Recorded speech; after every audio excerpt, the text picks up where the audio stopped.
Whatever happened to predictability? The milkman, the paperboy, evening TV. Everywhere you look, there's a heart, a hand to hold on to. Everywhere you look, there's a face of somebody who leads you. Everywhere you look, when you're lost out there and you're all alone, life is waiting to carry you home. Everywhere you look, everywhere you look.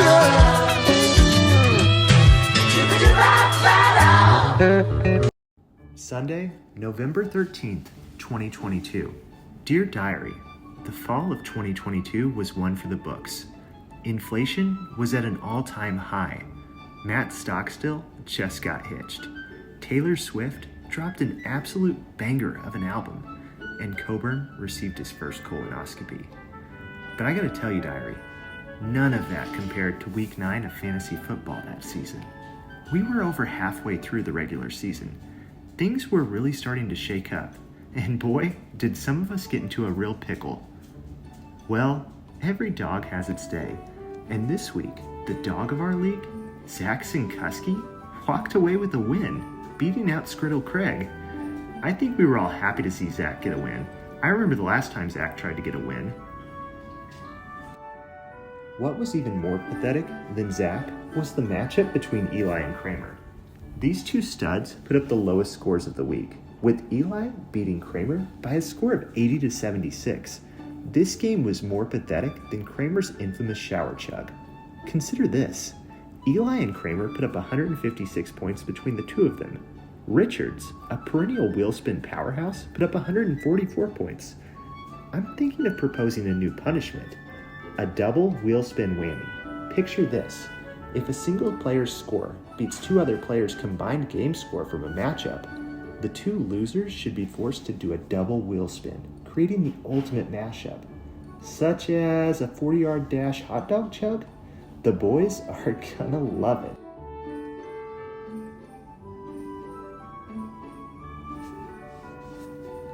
Speaking of Richards and hot dogs chugs, he absolutely destroyed Matt with a 47-point blowout, which led Matt to his first Oscar Mayer-sponsored punishment. I'll never forget the performance Matt and that hot dog put on.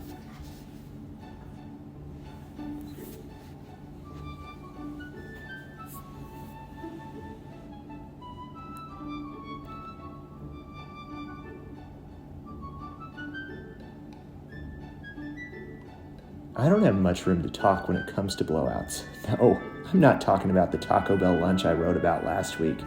I'm talking about the absolute ass-kicking I received from Mr. Duckworth this week. Say what you will about his one-sided trade. He's a hell of a fantasy football owner and a constant playoff contender. It's games like this that make you stop, take a drink, and just look and think about how much you suck and shake your head. You've got to give it up for John, though. This guy went from zero to hero. He really turned his season around and delivered a blow to a surprisingly decent Coburn. I've got to salute that son of a bitch. And finally, we had a matchup between Ian and Evan. Ian walked away with a win, which dropped Evan down to second place in the league. From a standings perspective, I was kind of happy to see Evan lose. But it's only going to bring out cocky Ian.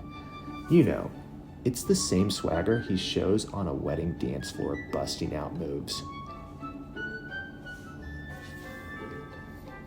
Well, Diary, I think we learned a lot at the end of this week. It's not about wins and losses, especially if you're losing like me, but the time spent together and the friendships we share through good times and colonoscopies.